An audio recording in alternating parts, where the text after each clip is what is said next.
2023 청남대 재즈토닉 페스티벌이 개막했습니다. 대청호반의 자연과 음악의 조화가 어우러진 느림의 미학을 선보일 예정입니다. 영동군이 2025년 세계 국악 엑스포 유치를 위해 총력을 다하고 있습니다.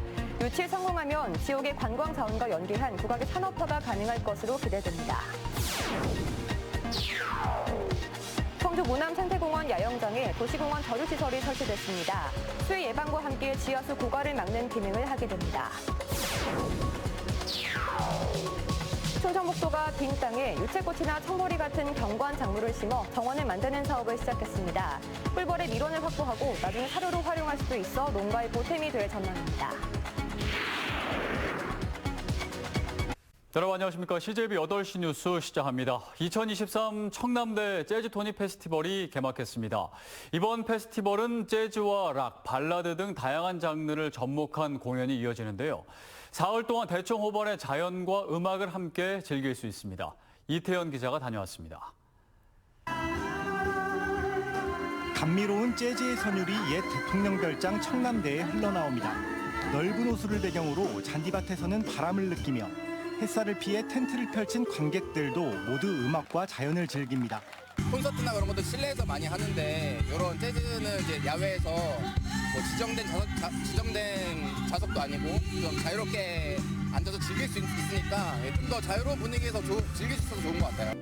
2023 청남대 재즈토닉 페스티벌이 오늘 개막했습니다. 일반 공연과 달리 자연 속에서 재즈를 느낄 수 있는 차별화된 음악 행사입니다. 경치도 너무 좋고 이 맑은 하늘에 저희가 왔다는 게 너무 좋네요.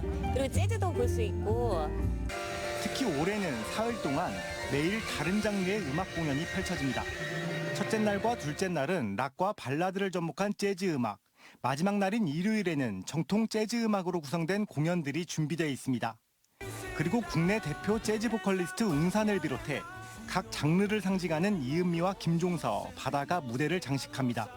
다른 재즈 페스티벌과 다르게 이렇게 좀 재즈의 다양한 모습들을 관객분들에게 소개하고 있습니다. 이렇게 락적인 재즈, 그리고 발라드적인 재즈, 그리고 정말 재즈다운 재즈를 이렇게 요일별로. 대학생들이 직접 디자인한 작품들과 푸드트럭, 포토존은 또 다른 재미를 선사할 예정입니다. 국내 대표 재즈 축제로 성장한 청남대 재즈토닉. 올해도 자연과 음악의 조화가 어우러진 느림의 미학을 선보일 예정입니다. CJB 이태현입니다. 청주시가 셋째 이상 자녀에게 선별적으로 지급해온 양육지원금을 충청북도의 출산 육아수당으로 통합해 지원합니다. 이에 따라 셋째 이상 자녀에게 월 15만 원씩 5년간 900만 원을 지급하던 것을 올해 출생아부터는 1,000만 원을 지급하게 됩니다. 김영환 지사의 공약으로 시행에 들어간 출산 육아수당은 올해 출생아부터 5에서 6년간 총 1,000만 원을 지원하는 것입니다. 영동군이 2025년 세계 국악 엑스포 유치를 위해 총력을 펼치고 있습니다. 군민 염원과 국제기구와의 협력을 통해 국악을 전 세계로 알리겠다는 포부입니다. 안정원 기자가 보도합니다. 영동군민 1,000여 명이 한자리에 모였습니다. 영동군 최초이자 가장 큰 국제 행사인 영동 세계 국악 엑스포 유치를 희망하며 한 목소리로 외칩니다. 2025 영동 세계국악 엑스포를 유치하자! 유치하자! 유치하자! 난계 박연 선생의 고장으로 잘 알려진 영동군이 국악의 세계화에 도전장을 냈습니다. 국내 유일의 국악 축제를 50여 년간 개최해온 경험을 바탕으로 영동군과 국악을 널리 알리기 위해서입니다. 2025년 9월 국악의 만나는 미래문화 희망으로 치유받다라는 주제로 네이버 힐링관광지에서 30일간 개최될 계획에 있습니다. 유네스코 공식 자문협력기관이자 국제민속축전기구인 시오프아시아 퍼시픽 섹터도 힘을 보탰습니다. 10개국 30여 명의 회원들은 성명서를 통해 영동 국악 엑스포에 많은 국가가 참가할 수 있도록 지원하겠다고 밝혔습니다. Collaborate with South Asia, with South Korea in hosting the 2025 Yeongdong World Traditional Music and Art Expo. 국악박물관 등 국악시설 구축과 체험 프로그램 개발로 내실을 다지고 관계기관들과 협업 체계를 구축하며 외연을 확장하고 있는 영동군. 5년간의 준비 끝에 엑스포 유치에 성공하면 지역의 관광 자원과 연계한 국악의 산업화도 가능할 것으로 보고 있습니다. 2025 영동 세계국악 엑스포는 올해 초 기획재정부로부터 국제행사 적격성 여부를 통과한 상태로 최종 승인만을 남겨두고 있습니다. 영동군은 오는 7월 말 기재부의 국제행사 심사 통과를 목표로 국악 엑스포 유치에 총력을 다하겠다고 밝혔습니다. CJB 안정은입니다. 청주 모남 생태공원 캠핑장에 도시공원 저류시설이 설치됐습니다. 겉으로 봐선 표시가 나지 않는데 수해를 예방하는 도심 땅속 빗물 저류조와 비슷한 기능을 하고 지하수 고갈도 막을 수 있다고 합니다. 홍우표 기자입니다. 지난달 보도블록 교체 등 세 단장을 마친 청주 무남생태공원 캠핑장. 맨홀 뚜껑을 열어보니 벽돌로 쌓여진 빈 공간이 나타납니다. 네모 반듯하게 격자 모양으로 쌓아 올렸는데 벌집처럼 빈 공간이 이어져 있습니다. 청주에는 처음으로 설치됐는데 도시공원 저류시설로 이름 붙여진 이 시설물의 1차적 기능은 수해 예방입니다. 현재 개신동과 내덕동 땅속에 있는 빗물 저류조와 같은 기능입니다. 비가 오면 232톤의 물을 저장할 수 있는 용량을 갖고 있습니다. 그런데 비가 그치면 채워진 물을 흘려내보내는 빗물 저류조와 달리 이 시설물은 땅속으로 물이 자연적으로 흡수될 수 있도록 설치됐습니다. 최근 지하수 수위 저하와 고갈 우려가 계속되고 있는데 땅속의 물을 보충하는 2차 기능을 갖고 있는 것입니다. 홍수기 때 이제 가둬가지고서 지하로다가 이제 물을 더 이제 침투시켜가지고서 지하수 고갈도 예방을 하고 또 거기에 있는 물을 갖다가 갈수기에는 저희 도시공원에 있는 식생물에다가 물을 주물러 내가지고서 활용하는 게 되겠습니다. 설치에 많은 비용이 들어가는 빗물 저류조와 달리 이 시설물은 1, 2억 원가량의 신속한 설치가 가능합니다. 청주시는 다양한 기능을 갖고 있는 만큼 도시공원 곳곳에 크고 작은 저류시설을 추가로 설치할 계획입니다. CJB 홍우표입니다. 제천에서 과수화상병이 발병했습니다. 충청북도에 따르면 제천시 백운면과 송악면, 사과과수원에서 접수된 과수화상병 의심 신고 2건이 각각 양성 판정을 받았습니다.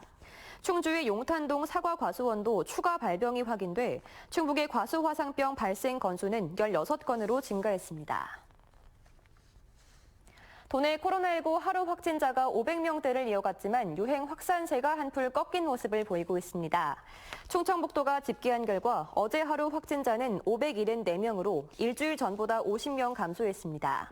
주간 감염 재생산 지수는 0.93으로 확진자가 감소 국면에 접어들었습니다.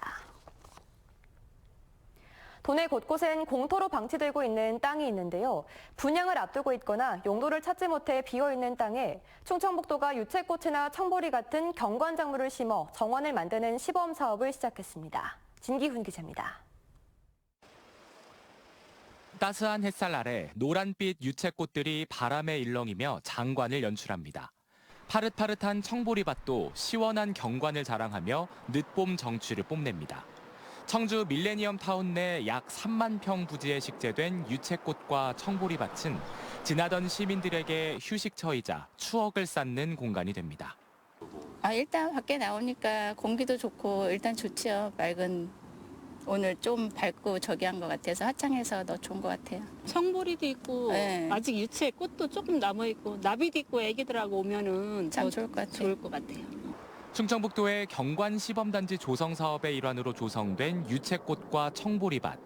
아직 용도를 찾지 못해 비어있는 부지에 경관 식물을 시범 식재해 시민들에게 볼거리와 즐길거리를 제공합니다.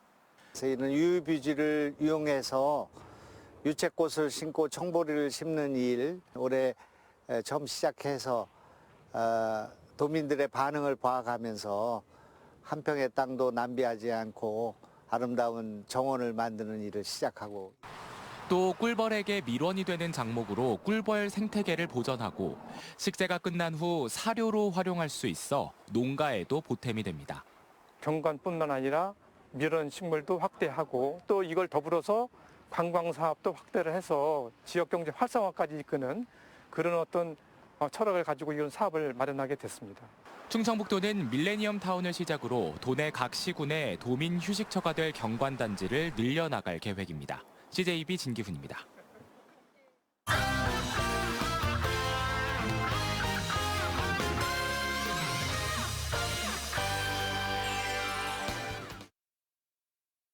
한 주의 세종 지역 이슈를 정리해드립니다. 주간 세종 이슈 더 세종입니다. 첫 번째 키워드는 변수 맞은 KTX 세종역 신설입니다. KTX 공주역에서 세종시까지 연결되는 4차선 도로 신설 사업이 기획재정부의 예비 타당성 조사 대상 사업으로 선정됐습니다. 현재 KTX 공주역에서 세종시까지의 소요 시간은 40분 정도인데 이 도로가 신설되면 소요 시간이 25분 안팎으로 15분 단축될 것으로 보이는데요. 호남권에서 KTX를 이용해 세종시를 방문할 경우 공주역에서 하차하는 새로운 교통 수요도 창출될 것으로 보입니다.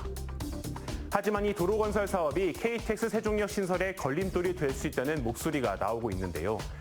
세종시와 KTX 공주역 간 접근성이 향상되면 같은 호남선의 신설을 추진 중인 KTX 세종역의 필요성에 의문이 생길 수밖에 없는 겁니다.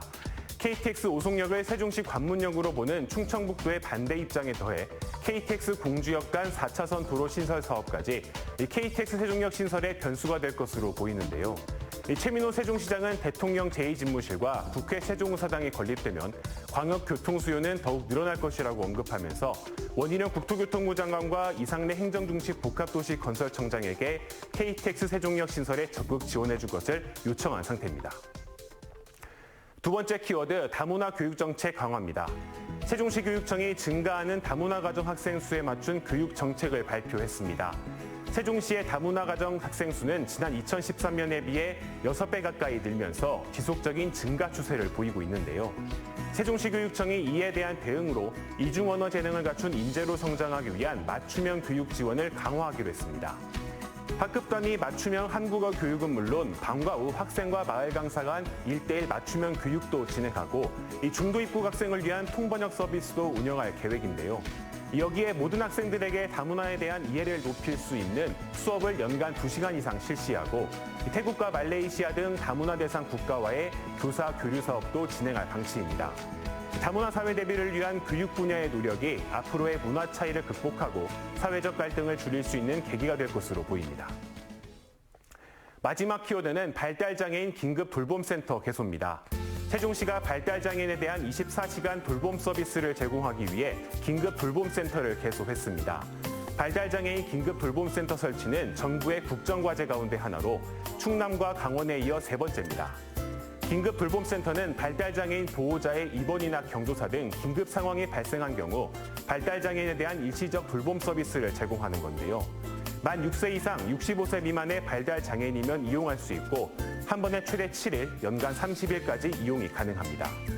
발달장애인의 돌봄 부담을 국가 차원에서 돕겠다는 건데 이 돌봄센터를 통해 발달장애인은 물론 가족의 삶의 질까지 향상될 것으로 기대가 되고 있습니다. 지금까지 주간 세종 이슈 더 세종입니다.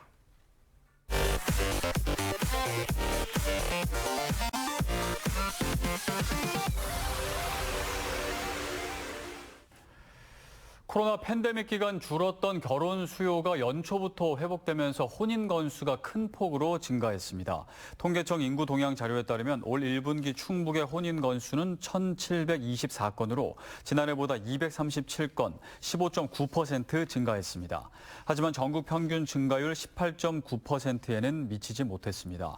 충청북도는 혼인 증가에 따라 출생아 감소 추세가 내년부터는 완화될 것으로 기대하고 있습니다.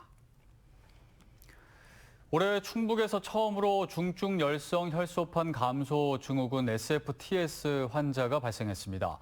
충북보건환경연구원은 제천시에 거주하는 60대 여성 A씨가 발열 증상으로 인근 강원도에 있는 의료기관을 찾아 검사를 받은 결과 양성 판정이 나왔다고 밝혔습니다. SFTS는 해당 바이러스를 보유한 참 진드기에 물려 감염되며 위험 요인은 농작업 또는 텃밭 작업이 가장 많습니다. 지난해 충북에선 15명의 환자가 발생해 1명이 숨졌습니다. 청주시와 공무원, 공무직 노조가 친절도시 청주 만들기 협약을 맺었습니다. 오늘 협약에 따라 노조 측은 시민들이 체감할 수 있는 친절 행정을 위한 청주시의 정책 등에 적극 협조하게 됩니다. 협약식 자리에서 이범석 시장은 친절은 공무원이 최일선으로 추구해야 할 덕목이라며 업무를 할 때 항상 염두에 달라고 당부했습니다. 괴산 배추가 8년 연속 대만 수출길에 오릅니다. 괴산농협은 오늘 송인원 괴산 군수 등 40여 명이 참석한 가운데 괴산 봄 배추 32톤을 싣고 대만 수출 선적식을 개최했습니다. 대만과의 올해 계약 재배 물량은 1,500톤으로 오는 11월까지 수출할 계획입니다. 청주지방검찰청 충주지청은 프리미엄 아울렛 공사 과정에서 설계 공법을 변경한 대가로 3억 원을 챙긴 공사감독관과 시공업체 대표 등 4명을 배임 수재와 배임 증제 등의 혐의로 불구속 기소했습니다. 이들은 지난 2017년 9월부터 약 6개월간 충주의 한 아울렛 건설 현장에서 공사비 절감 이익을 얻기 위해 서로 유착한 혐의를 받고 있습니다. 어젯밤 10시쯤 청주 송정동의 한 반도체 공장에서 불이 나 1시간 반 만에 꺼졌습니다. 이 불로 건물 435제곱미터가 불에 타 소방서 추산 5억 1천만 원 상당의 피해가 발생했으며 다행히 인명피해는 없었습니다. 소방당국은 전기적 요인으로 인한 발화 가능성에 무게를 두고 정확한 원인을 조사하고 있습니다. 오송 역세권 도시개발 사업과 관련해 검찰이 조합장 A씨와 시행사 2곳 대표 등 3명에 대해 업무상 배임 혐의로 구속영장을 청구했습니다. 이들은 절차를 거치지 않고 조합자금 100억 원을 빼돌린 혐의를 받고 있습니다. 앞서 경찰은 이들 외에도 오송 지역주택 조합 관계자에 대한 영장을 신청했지만 이는 반려됐습니다. 영장 실질 심사는 다음 주 중에 열릴 예정입니다. 지역 주택 사업 전망이 크게 호전되고 있는 가운데 올 상반기 청주의 아파트 공급이 이어지고 있습니다. 주택산업연구원 조사 결과 충북의 5월 주택사업 경기 전망지수는 92.3으로 전월 대비 17.3포인트 급증했습니다. 이 같은 증가폭은 전국 평균의 3.2배에 가까운 것으로 금융권 대출금리 인하 등이 영향을 미친 결과입니다. 이런 가운데 청주에는 최근 아파트 4개 단지가 공급된 데 이어 다음 달쯤 청주 복명동과 오창읍에 2개 단지가 분양에 나설 예정이어서 청약 성적표에 관심이 쏠리고 있습니다.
충북에서 올해 처음으로 야생 진드기에 물려 감염되는 중증 열성 혈소판 감소 증후군 환자가 발생했습니다.